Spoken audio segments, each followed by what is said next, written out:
आसनसोल लोकसभा केंद्र से भारतीय जनता पार्टी के प्रत्याशी सुरेंद्र सिंह अहलूवालिया ने आज आसनसोल के सेन रेल रोड इलाके में स्थित एक होटल में संवाददाता सम्मेलन किया।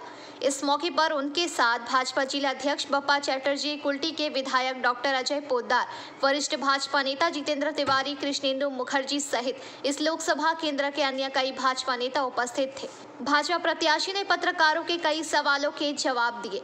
আসানসোল রানীগঞ্জ জামুরিয়া এই বেল্টে প্রচুর ফ্যাক্টরি আছে যেখান থেকে পলিউশন ছড়াচ্ছে সবাই বলছে, কিন্তু এর যে certificate EC environment clearance certificate, এই সার্টিফিকেট তো সেন্ট্রাল গভর্নমেন্ট দেয়, তাহলে এগুলো কি বিনা সার্টিফিকেটে চলছে? বন্ধু, অর্ধেক সত্য জেনে লাভ নাই, পুরো সত্য জানার চেষ্টা করো। একটা স্টেট পলিউশন বোর্ড আছে আর একটা সেন্ট্রাল পলিউশন বোর্ড আছে।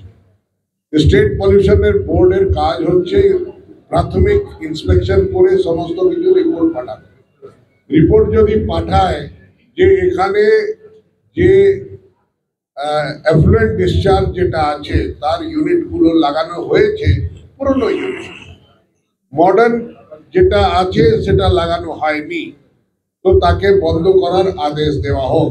তখন সেন্ট্রাল পলিউশন বোর্ড ইন্টারভেন করে ওটাকে বন্ধ করে। আর যদিও বলে যে কি না সবকিছু ঠিক আছে, ওরা প্রতিশ্রুতি দিয়েছে আমরা এটা ঠিক করে নেব পরবর্তীকালে, ফাইলটা ক্লোজ হয়ে যায়। স্টেট পলিউশন বোর্ড নিজের রেসপন্সিবিলিটিতে ফেল করছে। আর কালকে যদি কেউ একটা পিআইএল গ্রিন ট্রিব্যুনালে ফাইল করে আর তার ভিত্তিতে যদি ইন্সপেকশন করতে গ্রিন ট্রিব্যুনাল একটা টিম পাঠিয়ে দেয় তখন কিন্তু বিপদ চলে আসবে।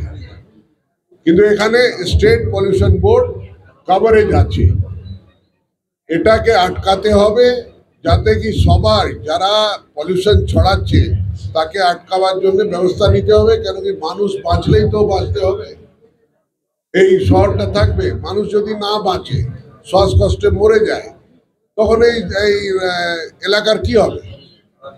শুধু কারখানাই থেকে যাবে, চালাবেটাকে?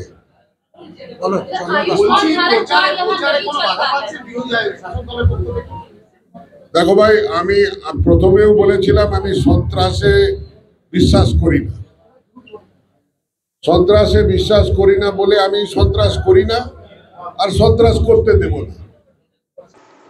आसनसोल से बीजू मंडल की रिपोर्ट, पीबीटीवी न्यूज।